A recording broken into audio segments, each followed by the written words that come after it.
అవును, ఖచ్చితంగా. హవ్వ ఆదాము హృదయానికి దగ్గరగా ఉండేది.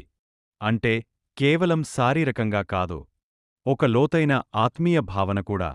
ఒకటి, హృదయానికి దగ్గరగా ప్రేమ మరియు అనుబంధం. ప్రక్కటెముక నుండి సృష్టించడం. హృదయానికి దగ్గర అంటే ఆదాముహవ్వ మధ్య ప్రేమ, నమ్మకం, హృదయ సంబంధం ప్రధానమైనది. దేవుడు అందించిన భాగస్వామ్యపు బంధం.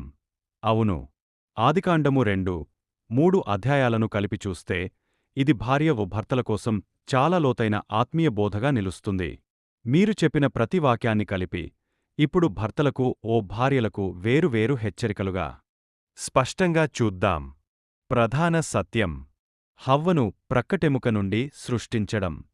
హృదయానికి దగ్గరగా ఉండే ప్రేమ, అనుబంధం కాని. పాపం మొదలు అయ్యేది సందేహంతో మధ్యలో.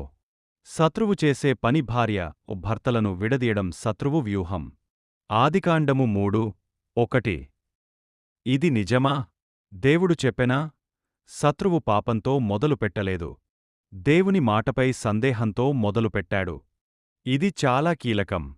భర్తలకు ప్రత్యేక బోధ హెచ్చరిక 1. భర్త నిద్రలో ఉన్నప్పుడు. ఆది 2:21. ఆదాము నిద్రలో ఉన్నాడు, హవ్వ సృష్టించబడింది. ఆత్మీయ అప్రమత్తత లేకపోవడం ప్రమాదం.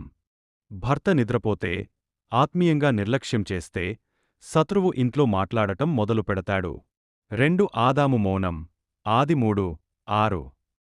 సర్పం మాట్లాడింది, హవ్వ మాట్లాడింది, ఆదాము మాట్లాడలేదు. భర్త మౌనంగా ఉంటే పాపం మాట్లాడుతుంది.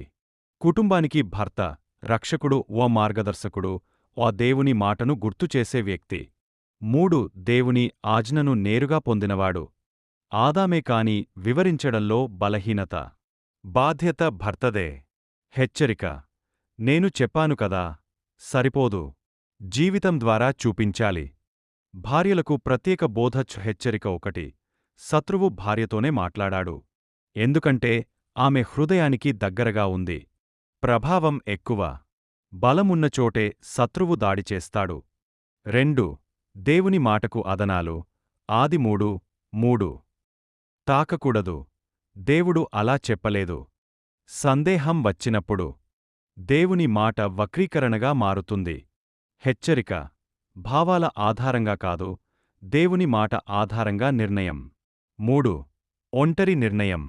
భర్తతో సంప్రదింపులేదు, ప్రార్థన లేదు. పతనం.